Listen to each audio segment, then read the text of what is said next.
Wabarakatuh. Perkenalkan, nama saya Mariza Nurhazimah dari program studi S1 Pendidikan Teknik Bangunan. Di sini saya akan menjelaskan materi mengenai duktilitas dan disipasi energi. Yang pertama, untuk definisi dari duktilitas adalah ukuran dari suatu struktur yang mempunyai kemampuan untuk mengalami lendutan yang besarnya tanpa mengalami penurunan kekuatan yang berarti.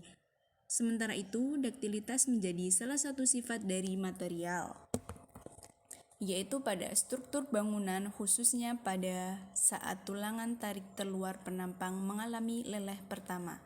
Sedangkan duktilitas pada logam merupakan kemampuan logam untuk menahan tegangan tarik.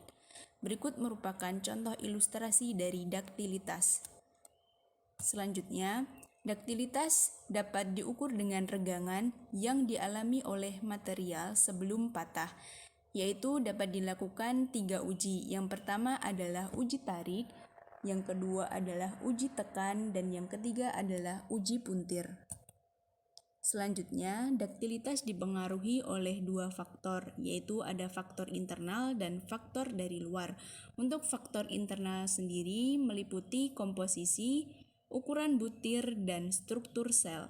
Dan untuk faktor dari luar terdapat tekanan hidrostatik, suhu, deformasi plastik yang dialami, dan lain-lain.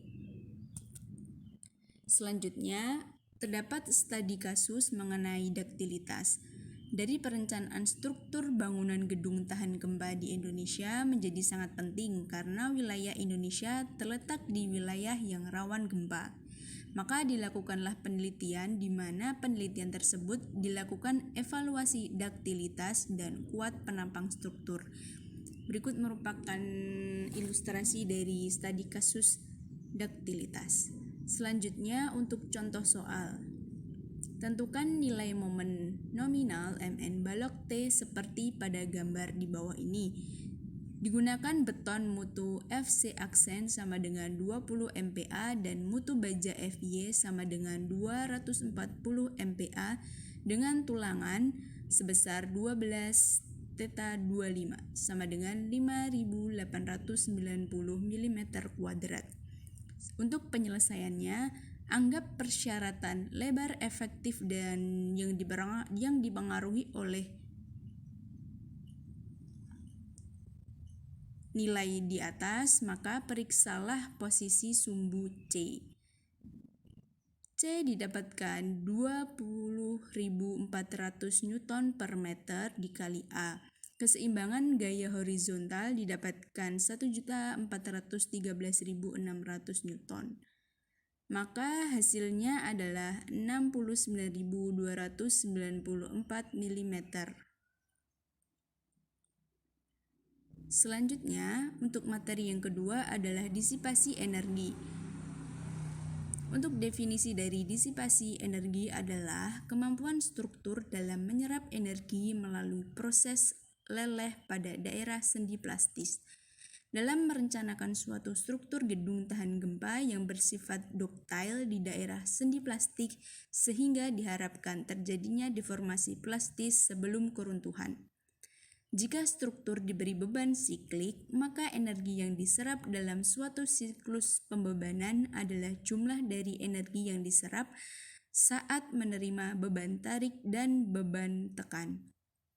Total dari energi yang terdisipasi selama pembebanan berlangsung merupakan luas daerah atau hysteresis loop, beban P, dan lendutan. Di sini terdapat ilustrasi dari disipasi energi. Selanjutnya, disipasi energi memiliki beberapa faktor yang mempengaruhi seperti 1. Kuat tekan, 2. Dimensi penampang, dan yang ketiga riwayat pembebanan. Terdapat studi kasus mengenai disipasi energi.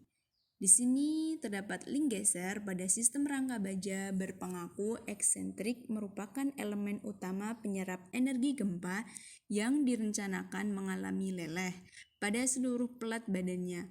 Kinerja link dari geser dengan sambungan baut yang berkurang akibat terjadinya kegagalan pada plat sayap diperbaiki dengan dua cara. Yang pertama ada memperlebar plat sayap pada bagian ujung link, dan yang kedua adalah meningkatkan mutu plat sayap. Di sini terdapat contoh soal untuk disipasi energi. Didapatkan hasil R atau hambatan sebesar 480 watt. Sekian presentasi dari saya, kurang lebihnya saya mohon maaf. Wassalamualaikum warahmatullahi wabarakatuh.